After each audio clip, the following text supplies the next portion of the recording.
तो आज हम बात करने वाले हैं इंडिया के मोबाइल गेमिंग सीन की और खास तौर पर दो बहुत बड़े नाम, फ्री फायर और BGMI। हाँ बिल्कुल, इनकी जो आपस में टक्कर चलती है और जो फैंस के बीच बहस होती है वो तो खैर सब जानते हैं। सही कहा।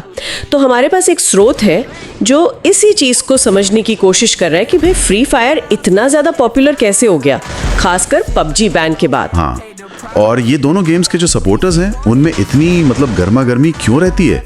खेल है या जंग, यही सवाल है। तो चलिए इसी स्रोत की मदद से जरा इस पूरे मामले की तह तक जाते हैं। पहली बात जो ये स्रोत उठाता है वो है फ्री फायर की पहुंच, एक्सेसिबिलिटी। हाँ, एक्सेसिबिलिटी मतलब ये उन फोनों पर भी चल जाता है जिनमें ज्यादा रैम नहीं है, सस्ते वाले फोन। बिल्कुल, और ये इंडिया में बहुत बड़ा फैक्टर है क्योंकि यहाँ करोड़ों लोग हैं जिनके पास वो हाई एंड महंगे वाले स्मार्टफोन नहीं है। तो क्या ये सिर्फ हार्डवेयर की बात थी या कुछ और भी था? देखिए, स्रोत तो इसी तकनीकी पहलू पर जोर देता है, लेकिन ये सोचिए ये सिर्फ एक टेक्निकल चीज नहीं थी, ये शायद एक बहुत स्मार्ट बिजनेस मूव था। अच्छा, कैसे? मतलब उस बहुत बड़े मार्केट को पहचानना जिसे शायद दूसरे नजरअंदाज कर रहे थे, और PUBG के जाने के बाद जो खाली जगह बनी थी ना, हाँ, वो वैक्यूम, बिल्कुल उसको भरने के लिए फ्री फायर एकदम सही टाइम पर सही प्रोडक्ट के साथ आया। एक ऐसा गेम जो ज्यादातर लोगों के फोन पर चल सके। ये बात तो है। और स्रोत में एक और मजेदार बात लिखी है इसके गेम प्ले के बारे में। हाँ, वो 10 मिनट वाले मैच, हाँ, बहुत तेज रफ्तार वाले, और फिर वो स्टाइलिश कैरेक्टर्स, डीजे आलोक, क्रोनो और वो स्किन्स वगैरह। स्रोत इसे हिप हॉप स्टाइल गेम कहता है। बिल्कुल, और ये बहुत जरूरी पॉइंट है। मतलब गेम की अपील सिर्फ उसके चलने या गेम प्ले तक नहीं थी, उसका पूरा एक वाइब था। वाइब, हाँ। वो जो थोड़े फ्लैशी आकर्षक किरदार और स्किन्स हैं, उन्होंने युवाओं को, खासकर टीन्स को बहुत खींचा। वो सिर्फ गेम कैरेक्टर नहीं रहे, वो एक तरह के स्टेटस सिंबल जी, हाँ, कह सकते हैं, स्टेटस सिंबल बन गए। और ये स्टाइल ये BGMI के ज्यादा रियलिस्टिक अप्रोच से काफी अलग है। इसी ने फ्री फायर को अपनी एक अलग पहचान दी।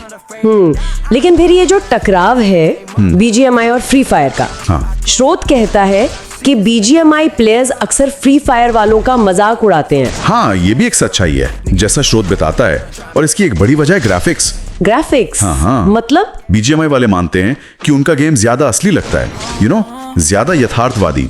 गन फाइट ज्यादा सीरियस है, प्रोफेशनल लगती है। अच्छा, तो फ्री फायर के थोड़े कार्टून जैसे लगने वाले ग्राफिक्स और किरदारों को देखकर उसे बच्चों का खेल बोल देते हैं, ट्रोल करते हैं। ओह, तो ये सिर्फ ग्राफिक्स की बात नहीं हुई, ये एक तरह से गेमिंग एक्सपीरियंस को देखने के दो अलग अलग नजरिए हो गए। बिल्कुल, एक तरफ रियलिज्म पे फोकस है, दूसरी तरफ तेज एक्शन और स्टाइल पर। और ये टकराव फिर सिर्फ गेम तक ही नहीं रहता। हाँ, स्रोत सोशल मीडिया वॉर्स की भी बात करता है, मीम्स, ट्रोलिंग, और कभी कभी तो भाषा बहुत खराब हो जाती है, गाली गलौज तक पहुंच जाती है बात। लेकिन ये इतना बढ़ क्यों जाता है? मतलब है तो गेम्स ही। देखिए, स्रोत इशारा करता है कि ये सिर्फ गेम पसंद आने या ना आने की बात नहीं रह जाती। आजकल लोगों की ऑनलाइन पहचान, उनका सोशल ग्रुप, ये सब गेम से जुड़ जाता है। तो जब कोई अपनी पहचान एक ग्रुप से जोड़ लेता है, मैं BGMI प्लेयर हूँ या मैं फ्री फायर प्लेयर हूँ, तो दूसरे ग्रुप पर अटैक करना या मजाक उड़ाना वो अपनी ग्रुप लॉयल्टी दिखाने का तरीका बन जाता है। और सोशल मीडिया उसे और हवा देता है। एग्जैक्टली, वो आग में घी का काम करता है। समझ गई। तो मतलब सिचुएशन थोड़ी कॉम्प्लेक्स है, लेकिन स्रोत का फाइनल टेक क्या है? क्या वो कहता है कि कोई एक गेम बेहतर है? नहीं, स्रोत का नजरिया काफी बैलेंस्ड है। वो कहता है कि दोनों ही गेम्स अपनी अपनी जगह इंपॉर्टेंट है। फ्री फायर ने जो किया, मतलब गेमिंग को इतने सारे लोगों तक पहुंचाया जिनके पास महंगे फोन नहीं थे। हाँ, वो गेमिंग का डेमोक्रेटाइजेशन कह सकते हैं। बिल्कुल, वो बहुत बड़ी बात है। और वहीं BGMI ने उन प्लेयर्स को प्लेटफॉर्म दिया जो एक ज्यादा सीरियस, कॉम्पिटिटिव, रियलिस्टिक एक्सपीरियंस चाहते थे। सही बात है। तो स्रोत का कहना है कि कंपटीशन ठीक है, थोड़ी नोक झोंक भी ठीक है, लेकिन इसे नफरत या बदतमीजी में नहीं बदलना चाहिए। आखिर में मनोरंजन के लिए है। बिल्कुल सही।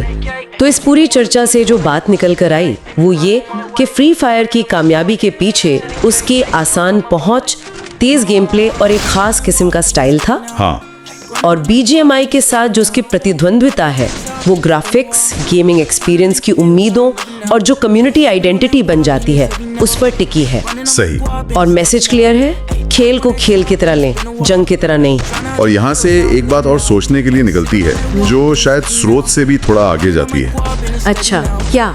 कि जब ये वर्चुअल दुनिया की चीजें जैसे ग्राफिक्स कैसे हैं, आपके पास कौन सी स्किन है, आपके इस गेम की कम्युनिटी का हिस्सा हैं, जब ये सब इतना मैटर करने लगता है, हाँ? तो क्या ये गेम्स सिर्फ टाइम पास या मनोरंजन नहीं रह जाते हैं, या फिर ये आज की युवाओं के लिए उनकी पहचान बनाने में, उनके सोशल इंटरेक्शन में कोई और शायद ज्यादा गहरी भूमिका निभा रहे हैं?